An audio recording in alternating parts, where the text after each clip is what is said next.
The sound of a gavel slammed against the bench echoing through the courtroom, but it barely cut through the laughter of the two uniformed officers on the witness stand.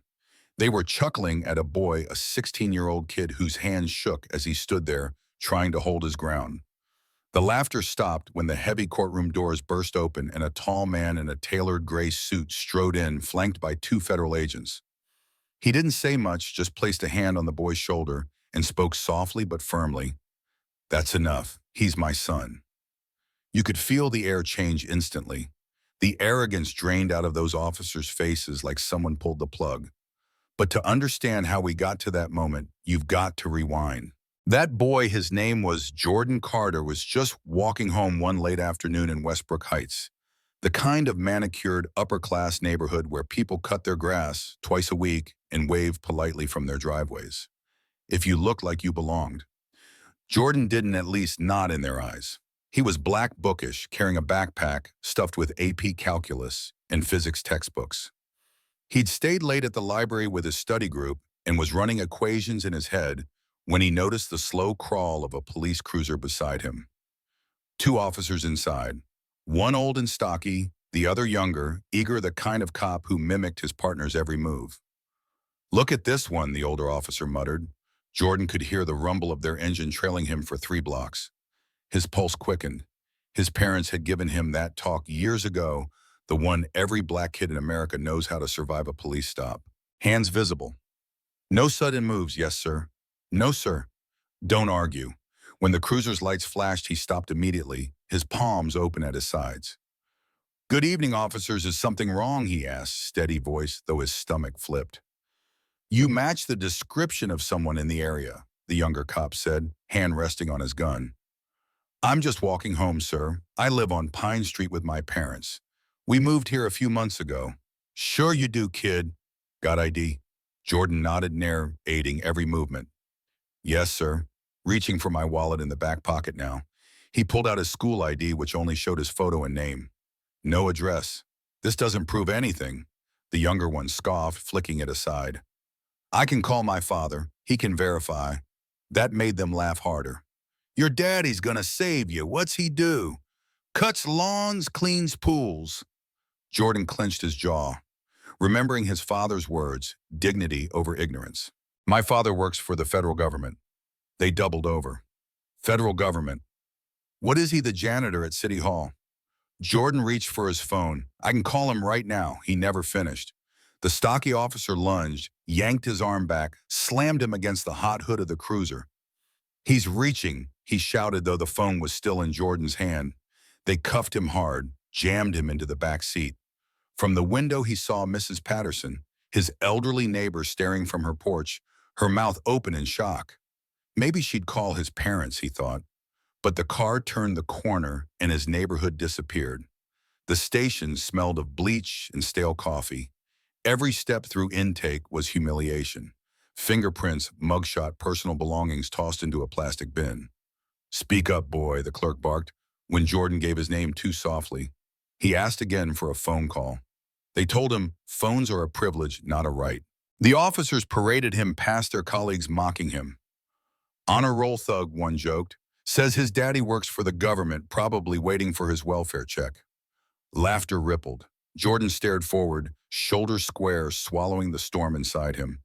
They shoved him into a holding cell where another black man sat on the bench, gray at the temple's weary eyes. "First time he asked," Jordan nodded. "Existing in the wrong neighborhood," he muttered bitterly. The man gave a humorless chuckle. "Walking while black, yep, they take that real serious here." His name was Raymond, and for the next hour he explained the ugly rules, when to talk, when to stay silent, how the system twists every word. "Law on paper and law in practice, two different animals," he said. "Patience is your only weapon in here."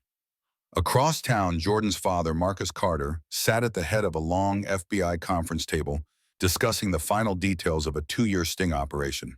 He was calm, precise, the first black director of the Bureau, a man who'd built his career on discipline and restraint.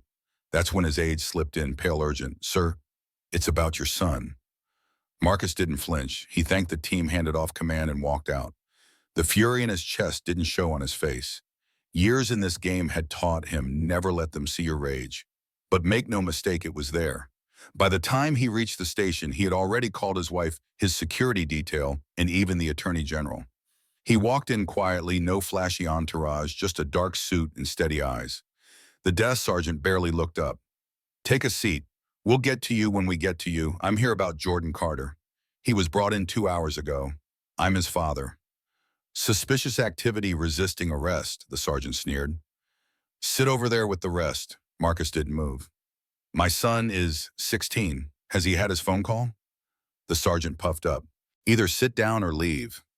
Marcus slipped a card onto the counter. "Perhaps Captain Lane would want to be informed that I'm here." The sergeant picked it up lazily, then froze. His face drained. Without another word, he hurried into the back. Within minutes, officers who'd been lounging straightened their posture. The atmosphere shifted like a storm rolling in. Captain Lane herself rushed out, eyes wide. "Director Carter, my God, we didn't know. Please come with me." Behind a closed office door, Marcus spoke low. "Where is my son?" she stammered. "Holding cell 3. I'll bring him out immediately." "Not yet," Marcus said. "First, I want to speak with the arresting officers." When they walked in, swaggering casual, still believing they owned the room, Marcus turned from the window and asked a single question. "Did this suspect tell you he lived in the neighborhood?" "Yeah, they all say that," one scoffed. "And when he told you his father worked for the federal government, you laughed." Silence. Then the captain cleared her throat. "Gentlemen, this is Director Marcus Carter of the Federal Bureau of Investigation." The color drained from their faces. Their arrogance crumbled. The room went so quiet you could hear the clock ticking on the wall. "Let's discuss what really happened," Marcus said calmly. "And then we'll talk about the lies in your report." From that moment, everything began to unravel. Body cam footage conveniently malfunctioned. Dispatch records revealed the actual suspect was a white man in his 30s, wearing a red hoodie, nothing like Jordan. And the arrest report. It painted him as aggressive resistant when video showed him polite, careful, terrified. Marcus finally said, "Take me to my son." When the door opened and Jordan looked up, bruised cheek, wrists, raw from cuffs, father and son embraced without words. "You did everything right," Marcus whispered. "This wasn't your fault." But Jordan's voice was steady when he asked, "What happens now?" Marcus gave him the choice: the easy path, make it disappear quietly, or the hard path, expose everything. Jordan thought of Raymond still in that cell. He thought of the officer's laughter. He chose the hard path. What followed was a storm. The commissioner scrambled to offer settlements, NDAs, hush money. Marcus refused. His wife, Denise, a fierce civil rights lawyer, began pulling records, filing motions, building a case. Reporters sniffed out the story. Community meetings overflowed with people sharing the same experiences. A student group, Youth for Equal Justice, formed with Jordan at the center, determined to make sure no one else faced what he had. The trial turned the city upside down. In court, Denise dismantled the officers on the stand, catching them in lie after lie.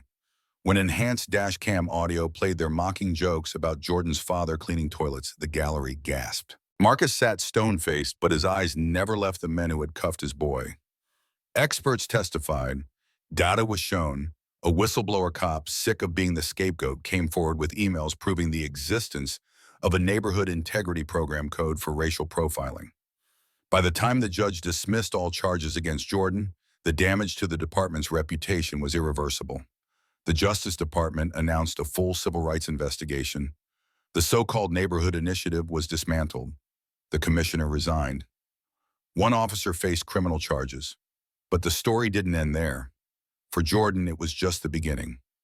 He turned his trauma into purpose, speaking at schools, building youth workshops, standing shoulder to shoulder with people who'd suffered in silence for years. He told them, "This isn't about me, it's about all of us." And Marcus? He testified before Congress, reminding the nation, "The problem isn't bad apples, it's the orchard." 6 months later, at a reconciliation event in the same park where Jordan had been arrested, he stood before the crowd. "That day, I was handcuffed for walking while black. Today, I'm standing free, not because my dad is who he is, but because we refuse to stay silent. Change only happens when we force darkness into the light." The crowd roared. Some cheered. Others debated. Because change always comes with conflict, and so the question hangs in the air. What would you do if it were your child mocked, cuffed, humiliated for nothing but the color of their skin? Would you take the money and move on, or fight the hard fight to change the system? Drop your answer in the comments. Share your stories. Have you ever seen injustice up close? Did you speak up or stay quiet? Hit that like button if you believe silence is never neutral. Subscribe for more stories that challenge us to see beyond the surface. And remember, true justice doesn't come from fear or favor. It comes when ordinary people refuse to accept the unacceptable.